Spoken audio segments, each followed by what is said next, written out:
Coat everything with the flux, including inside the bezel. I'm going to be using masking mud to protect the bezel. I always dry my flux before adding the masking mud. It makes the masking mud much easier to remove.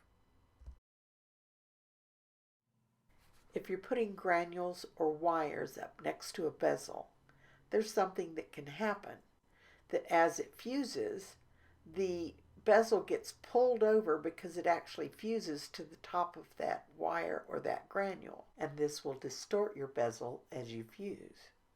Putting masking mud on the bezel above the wire or granule will keep that from happening, and will keep the bezel straight up and down.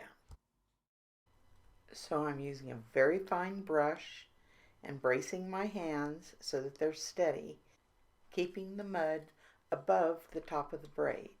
I don't want any of the mud to go down into the seam between the two, so the mud is only on the bezel above the wires. And since I dried the flux before adding the mud, there's no need to add more flux.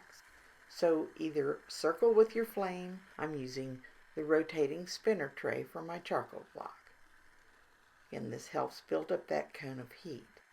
The mud helps protect the bezel because the wires around that bezel are thicker and heavier, so it's going to take a little longer to heat up.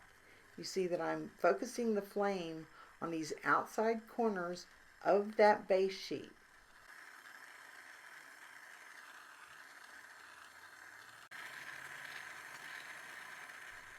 I'm watching for that brighter orange flame. So here comes a brighter orange flame. This is where I'm going to slow down. I'm watching for the background to flash slightly, and this will be where I will count backwards from 6. There it is. 6, 5, 4, 3, 2, 1. And make sure it goes all the way through the bezel and all the way around. As the metal cools, you can see the frosty white germanium oxide layer.